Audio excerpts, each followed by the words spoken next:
എന്നും BJPയോടൊപ്പം ശക്തമായി നിലകൊണ്ട നേതാവാണ് നവീൻ പട്നായിക്. അദ്ദേഹത്തിന്റെ പാർട്ടിയായ BJD ഏത് പ്രതിസന്ധി ഘട്ടത്തിലും BJPക്ക് വേണ്ടി നിലകൊണ്ടിട്ടുള്ളവരാണ്.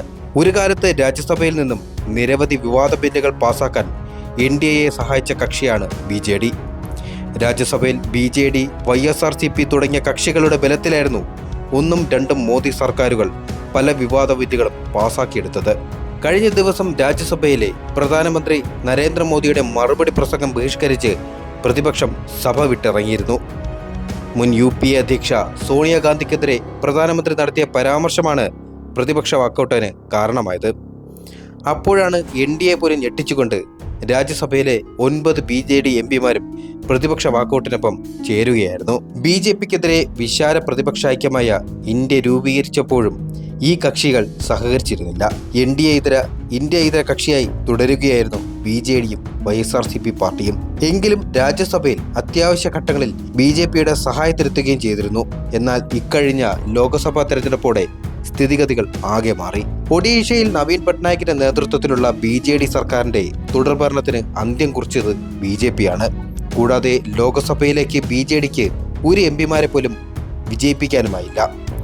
ആന്ധ്രയിലെ YSRCPയുടെ തുടർഭരണത്തിന് അന്ത്യം കുറിച്ചത് TDPയും ജനസേനയുമായി BJP ചേർന്ന് ഉണ്ടാക്കിയെടുത്ത കൂട്ടുകെട്ടാണ്. എങ്കിലും സ്പീക്കർ തെരഞ്ഞെടുപ്പിൽ YSRCP BJP സ്ഥാനാർത്ഥിയെ പിന്തുണയ്ക്കുകയായിരുന്നു. എന്നാൽ നിലവിൽ പാർലമെന്റിൽ രാജ്യസഭയിൽ മാത്രം സാന്നിധ്യമുള്ള BJP വിരുദ്ധ പക്ഷമായിരിക്കും എന്ന വ്യക്തമായ സൂചനയാണ് ആദ്യ സമ്മേളനത്തിൽ തന്നെ നൽകിയിരിക്കുന്നത്. മുൻ UPA അധ്യക്ഷ സോണിയാഗാന്ധിക്കെതിരെ പ്രധാനമന്ത്രി നടത്തിയ പരാമർശമാണ് പ്രതിപക്ഷത്തെ ചൊടിപ്പിച്ചത്.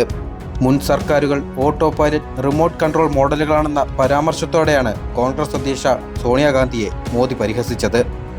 പ്രതിപക്ഷ നേതാവ് മല്ലികാർജുൻ ഖാർഗെയുടെ നേതൃത്വത്തിൽ പ്രതിപക്ഷ MPമാർ രാജ്യസഭാ ചെയർമാൻ ജഗ്ദീപ് ധൻഖറിനോട് ഇടപെടാൻ അനുമതി അഭ്യർത്ഥിച്ചെങ്കിലും അംഗീകരിച്ചില്ല. ജമ്മു കശ്മീരിന്റെ പ്രത്യേക പദവി റദ്ദാക്കി 2 കേന്ദ്രഭരണ പ്രദേശങ്ങളെ വിഭജിക്കാനുള്ള കേന്ദ്ര സർക്കാരിന്റെ നീക്കം, തീവ്രവാദ വിരുദ്ധ നിയമമായ UAPA, വിവരാവകാശ നിയമം, ഡൽഹി ലഫ്റ്റനന്റ് ഗവർണർക്ക് തലസ്ഥാനത്തെ ഉദ്യോഗസ്ഥരുടെ മേൽ പൂർണ്ണ നിയന്ത്രണം നൽകുന്ന നിയമം എന്നിവയിലെ ഭേദഗതികളിലാണ് BJP സർക്കാരിന് BJDയുടെ പിന്തുണ ലഭിച്ചത്.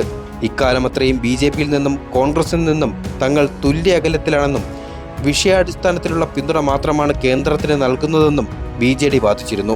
എന്നാൽ തിരഞ്ഞെടുപ്പ് ഫലത്തിന് പിന്നാലെ BJDയുടെ 9 രാജ്യസഭാ MPമാരോടും ഊർജ്ജസ്വലവും ശക്തമായ പ്രതിപക്ഷവുമായി ഉയർന്നു വരാൻ നവീൻ പട്നായിക് ആവശ്യപ്പെട്ടിരിക്കുകയാണ്.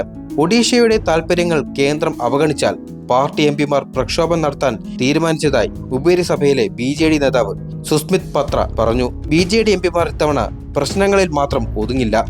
കേന്ദ്രത്തിലെ BJP നേതൃത്വത്തിലുള്ള സർക്കാർ ഒഡീഷയുടെ താൽപര്യങ്ങൾ അവഗണിക്കുകയാണെങ്കിൽ പ്രക്ഷോഭം നടത്താൻ തീരുമാനിച്ചിരിക്കുകയാണ്, അദ്ദേഹം പറഞ്ഞു. ഇനി BJPക്ക് പിന്തുണയില്ല, പ്രതിപക്ഷം മാത്രം. ഒഡീഷയുടെ താൽപര്യങ്ങൾ സംരക്ഷിക്കാൻ തങ്ങൾ ഏതറ്റം വരെ പോകുമെന്നും ഒഡീഷയുടെ യഥാർത്ഥ ആവശ്യങ്ങൾ BJP സർക്കാർ അവഗണിക്കുന്നത് തുടരുകയാണെങ്കിൽ ശക്തവും ഊർജ്ജസ്വലവുമായ പ്രതിപക്ഷമായി പ്രവർത്തിക്കാൻ നവീൻ പട്നായിക് തങ്ങളോട് ആവശ്യപ്പെട്ടിട്ടുണ്ടെന്നും പാത്ര പറഞ്ഞു.